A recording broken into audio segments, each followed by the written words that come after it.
시간 말씀을 받겠습니다. 이 복된 시간에 주시는 하나님의 말씀은 우리 출애굽기 3장 1절에서 12절까지의 말씀입니다.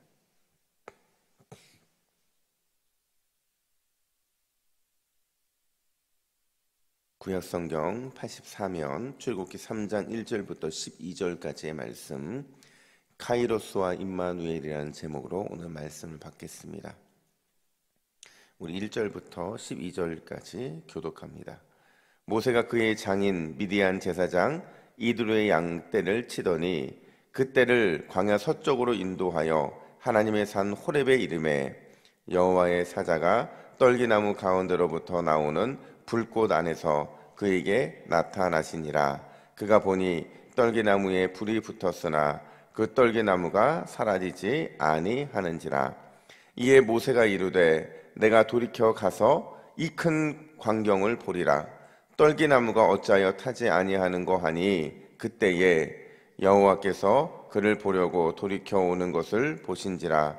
하나님이 떨기나무 가운데서 그를 불러 이르시되 모세야 모세야 하시매 그가 이르되 내가 여기 있나이다. 하나님이 이르시되 이리로 가까이 오지 말라. 내가 선 곳은 거룩한 땅이니 내 발에서 신을 벗으라. 또 이르시되 나는 내 조상의 하나님이니 아브라함의 하나님, 이삭의 하나님, 야곱의 하나님이니라. 모세가 하나님 배웠기를 두려워하여 얼굴을 가리매 여호와께서 이르시되 내가 애굽에 있는 내 백성의 고통을 분명히 보고 그들의 감독자로 말미암아 부르짖음을 듣고 그 근심을 알고 내가 내려가서 그들을 애굽인의 손에서 건져내고 그들을 그 땅에서 인도하여 아름답고 광대한 땅, 젖과 꿀이 흐르는 땅, 곧 가나안 족속, 헷 족속, 아모리 족속, 브리스 족속, 히위 족속, 여부스 족속의 지방에 데려가려 하노라. 이제 가라. 이스라엘 자손의 부르짖음이 내게 달하고 애굽 사람이 그들의 괴롭히는 학대도 내가 보았으니 이제 내가 너를 바로에게 보내어 너에게 내 백성 이스라엘 자손을 애굽에서 인도하여 내게 하리라. 모세가 하나님께 아뢰되 내가 누구에게 바로에게 가며 이스라엘 자손을 애굽에서 인도하여 내리이까? 하나님이 이르시되 내가 반드시 너와 함께 있으리라. 내가 그 백성을 애굽에서 인도하여 낸 후에 너희가 이 산에서 하나님을 섬기리니 이것이 내가 너를 보낸 증거니라. 아멘. 여러분, 빌리그레아 목사님을 아실 겁니다. 빌리그레아 목사님께서 모세의 일생을 딱 세 단계로 나누었어요. 왕궁에서 왕전으로 보낸 40년의 인생, 또 미디안 광야에서 나그네로 살았던 40년의 인생, 그리고 하나님의 종으로 살았던 그 40년의 인생, 총 120년의 인생을 모세가 살았다, 이렇게 말을 합니다. 저는 모세의 이 일생과 마주할 때마다 이런 생각이 들어요. 참 하나님의 시간과 우리의 시간이 맞지 않는구나. 그러니까 하나님이 원하시는 시간대랑 우리가 원하는 시간대가 참 맞아떨어지지 않을 때가 많구나 라는 생각을 한다는 거죠. 여러분, 우리가 아는 것처럼 성경에는 두 개의 시간 개념이 사용이 돼요. 하나님의 시간을 의미하는 카이로스라는 시간대가 있고요, 또 인간의 물리적인 시간대를 의미하는 크로노스라는 시간대가 있습니다. 그러니까 우리 인생에서 가장 최고의 좋은 게 뭐냐? 하나님의 카이로스와 이 크로노스가 같으면 참 좋은 거예요. 왜냐하면 하나님의 때와 내가 계획하고 내가 생각하고 있었던 그 때가 절묘하게 맞아떨어지는 것이기 때문에 그렇죠.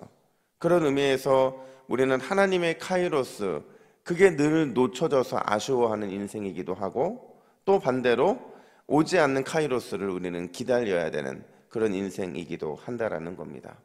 오늘 본문을 보시면 그 크로노스와 카이로스가 아주 절묘하게 맞아떨어지는 그 내용을 다뤄주고 있어요. 그러니까 위대한 역사의 순간이었다라는 겁니다.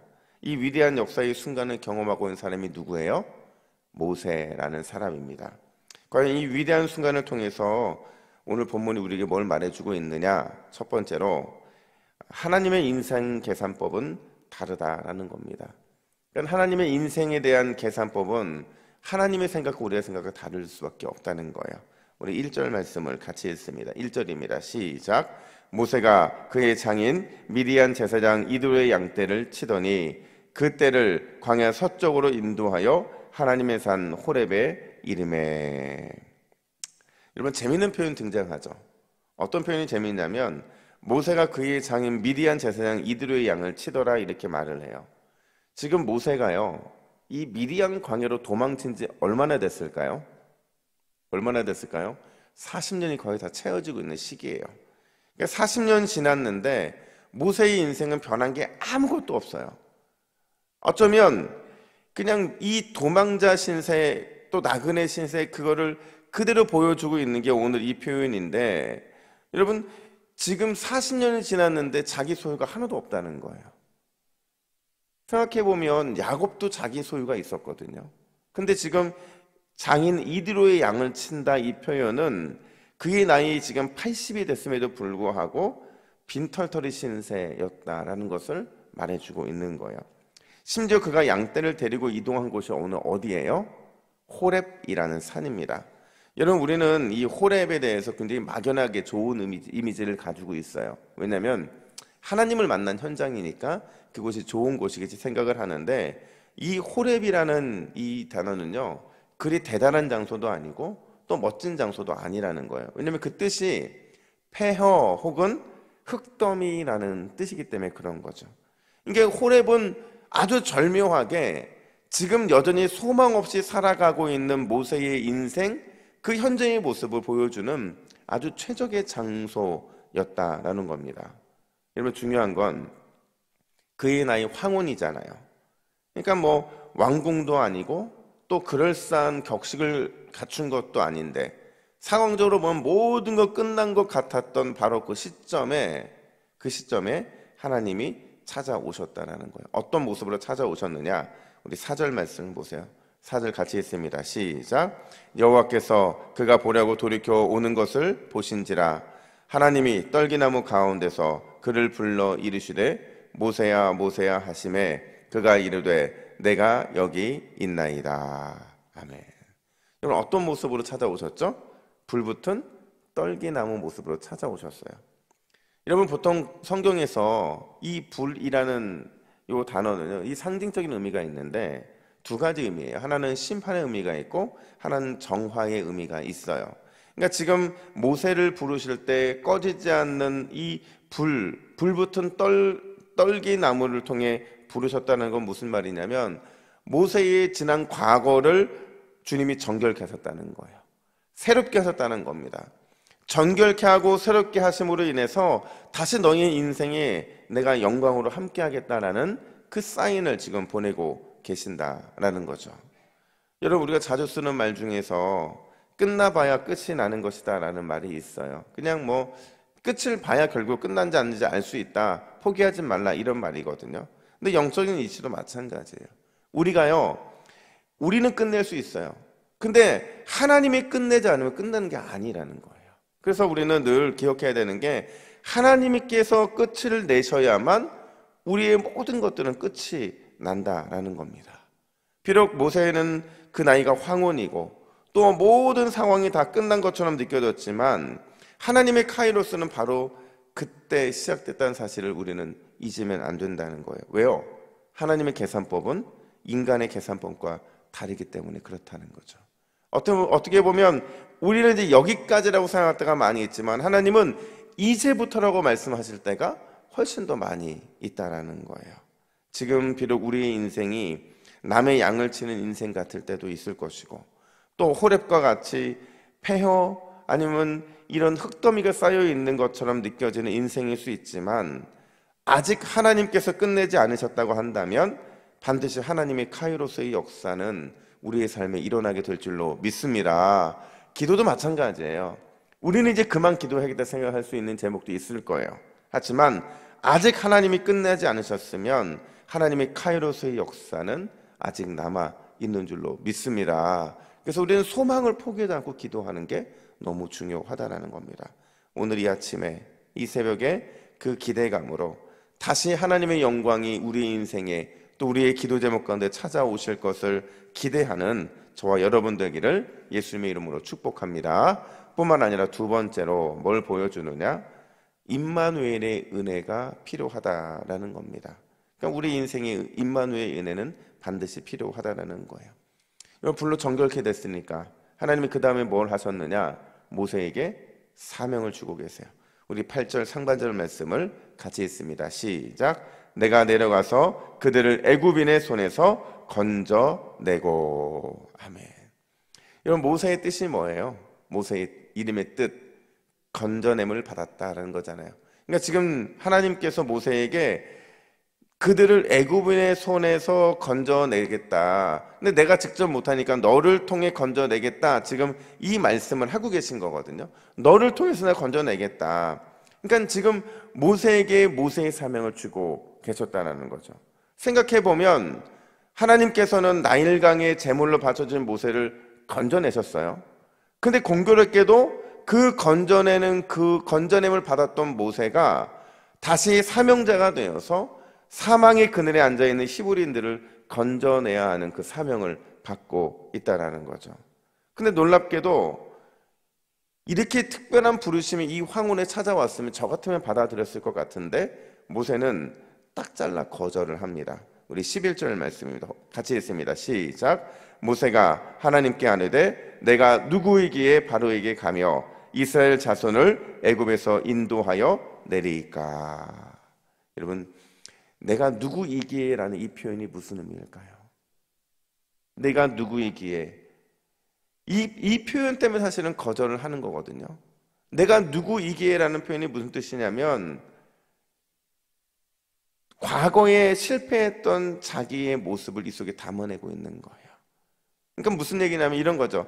또 내가 자기 중심적으로 자기 방법대로 내 감정과 내 의지대로 하나님의 일을 망쳐놓을까 봐 자신이 없었던 거예요. 바꿔 말하면 두려웠다는 겁니다. 그런 그에게 그 실패 때문에 40년간 고통스러워하고 있던 그에게 찾아오셔서 사명을 주신 주님께서 뭐라고 약속을 하시느냐? 12절 상반절 보시니까 이렇게 말합니다. 하나님이 이르시되 내가 반드시 너와 함께 있으리라. 아멘. 무슨 뜻이에요? 내가 함께 하니까 걱정하지 말라는 거죠. 하나님이 함께 하시니까 걱정하지 말라는 거예요. 여러분, 하나님이 우리와 함께 하시면 그것으로 충분한 줄로 믿습니다. 내가 좀 부족해도, 내가 좀 약해도, 내가 좀 지혜가 없어도, 내가 좀 어리석어도, 내가 좀 힘이 없어도 하나님이 함께 하시면 우리 믿는 자들은 모든 것이 가능하다라는 거예요. 그게 우리에게 주신 하나님의 특권 아닙니까? 그게 하나님이 우리에게 주신 선물 아니냐는 거죠.